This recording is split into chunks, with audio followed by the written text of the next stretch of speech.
Well, it is a Friday on the show, so it's time now to look at some movies you might want to watch with your new puppy this weekend. Yes, joining us now is film critic Val Cameron. Okay, there is a big game to watch, but there are some other things that you might want to stream or go to the theaters for. Well, and between now and Valentine's Day on Wednesday, there are a couple of fun romantic things to go see.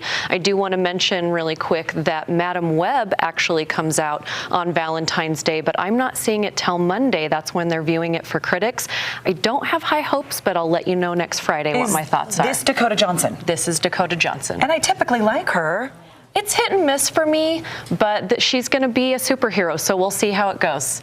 All right, let's first then talk about The Taste of Things. The Taste of Things is a movie that I told you about last year. It's one that they put out at the end of the year to make sure that it could get nominated for award season. This was my favorite foreign film of the year. It has Juliette Binoche.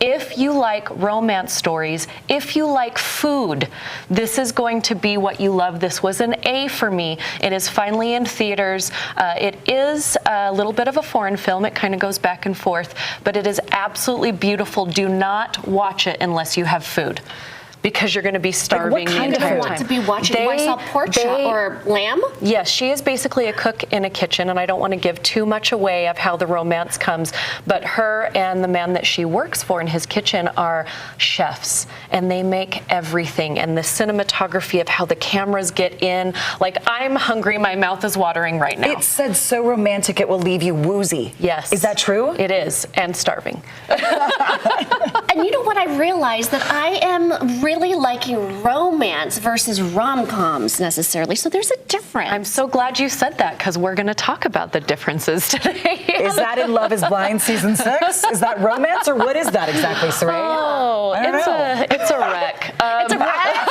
I think this is different. So if you are into some fun, and maybe you're going through something in your own life that you're like, I just want to watch, people win or lose at romance, this is something that, if you haven't already seen it on Netflix, they put all of these people in this big house or some area, and they don't actually get to see each other until they choose to marry them, right? That's a disaster waiting to happen. They sit in a room. Well, sometimes I think it works because you're learning someone's personality first before you see them, and there are some people that try and get around that and try and figure out what you look like as they're in these pods, but it's a very interesting science project that, if you kind of like to watch this rec TV kind of thing, you'll get into it.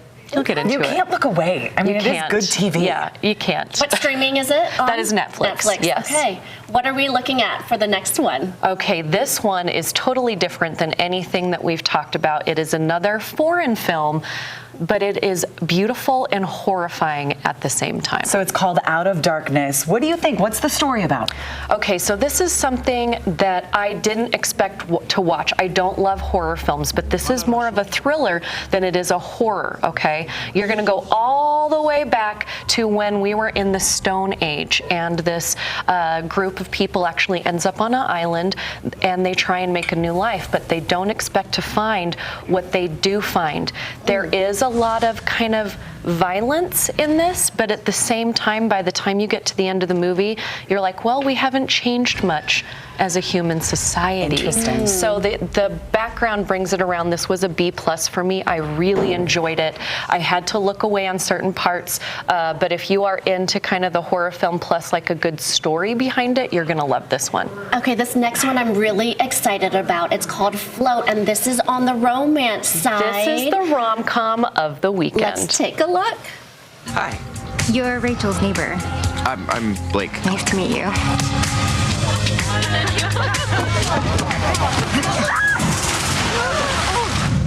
She okay?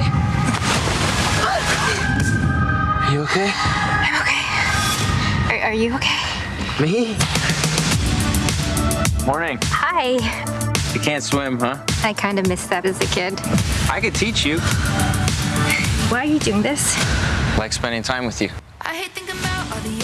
That's the moment. That's the moment, and you see some familiar faces here. Robbie Amell and Andrea Bang, who I just love. She steals the scene every time she's in it, and that's hard to do across from Robbie, right? Because us women are mostly looking at him. But she is such a great actress, and she really brings those scenes around. But this is literally that Hallmark movie brought to the big screen. You have a young woman that's heading to a town because she has some turmoil going on in her life with her family and her career, and then she meets this guy in a small town with the family, all the friends, they fall in love, and she has to decide what to do. This is a B for me if you are into rom-coms. Okay. So what do you think? You're into romance, not rom-com, but could you watch I didn't see the funny that? part, though. Is it a comedy? Or There is it, are some funny okay. parts. I'm not a rom-com person. I'm more of a romance person. So for me, it's more of a C-, but for rom-com lovers, it will be a B. Thank you. Okay. You get that grade for me. Yes. I might have to watch it. I love, and it's Yeah. that weekend that you want to see a film like that. Don't see anything until you check out Val's website